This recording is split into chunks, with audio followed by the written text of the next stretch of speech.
and oftentimes the couple comes last after kids, work, maybe a little self-care, going to the gym. We leave our couplehood as the last creditor in the time credit line. And we need to reverse that. I think that modern culture is far too kid-centric, and it's a capital investment in your kids' well-being that you take care of the couple.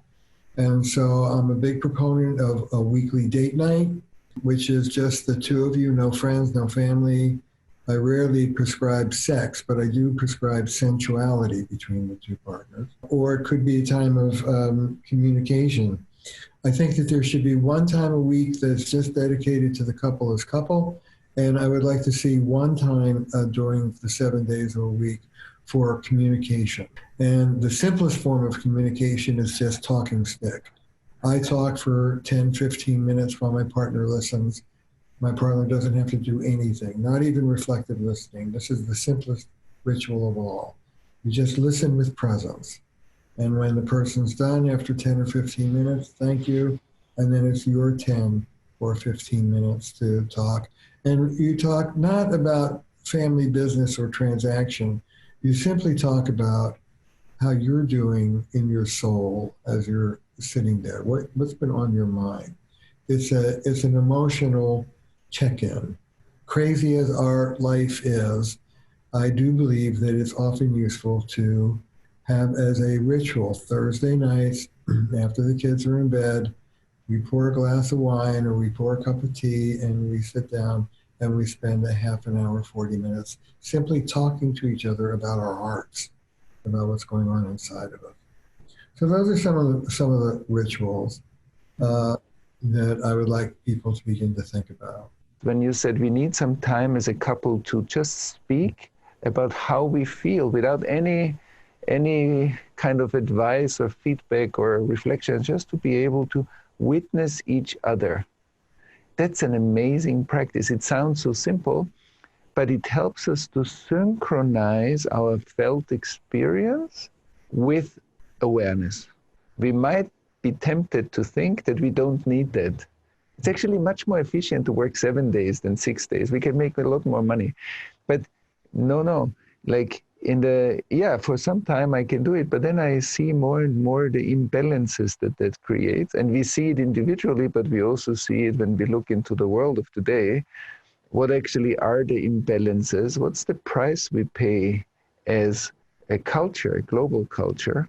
How we hurt our nature, there are many side effects of living a life that is, we consume more data than many of us, I believe, can experience. And I think for the relation, that's crucial, as you said, that we make these spaces because they're very essential. That's where we can breathe. It's breathing. Beautiful. Yeah. I have an imaginary stack of bumper stickers and about working 7 days a week and having nothing left over. The bumper sticker I want to put on my car reads, "My lifestyle ate my life." Right.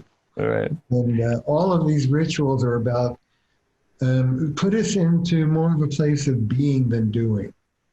We're just there. And as a family therapist, that is so critical for relationships. I hate the concept of quality time. Quality time was invented in the 80s by workaholic yuppies. And the idea that I could make up for not being there for 2 weeks by giving you a half an hour of undivided attention is just nonsense.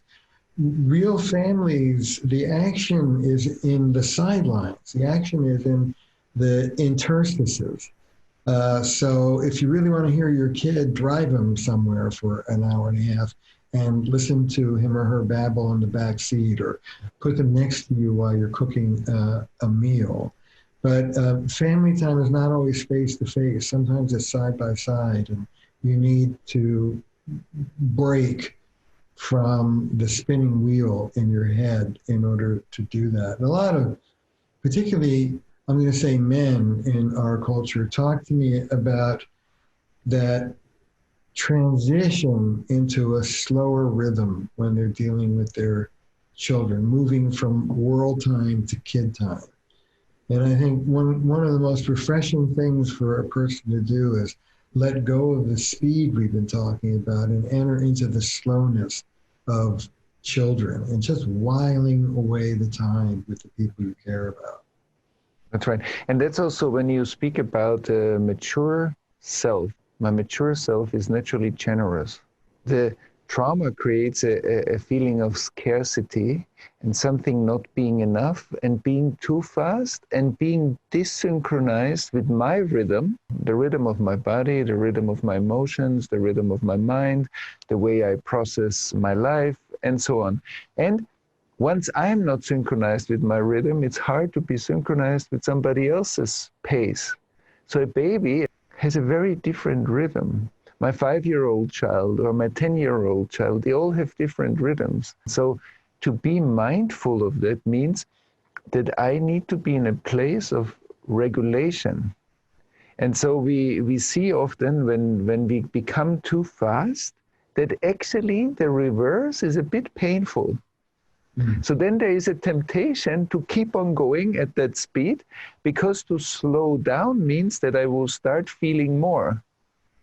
So when I slow down at the beginning, so then I go to the phone, I read the news, I hang out on social media, I surf the internet just to keep the speed going, because if I slow down, I suddenly feel stress. And it's very important to know that, yeah, it might be uncomfortable to slow down, but it's very necessary. It's very important, particularly for a couple, to be together. We are human beings. And it's important to take time away from all of that speed. I say, by and large, urgency is our enemy and breath is our friend. Urgency is our enemy in personal relationships when you're feeling urgent and things must be this way.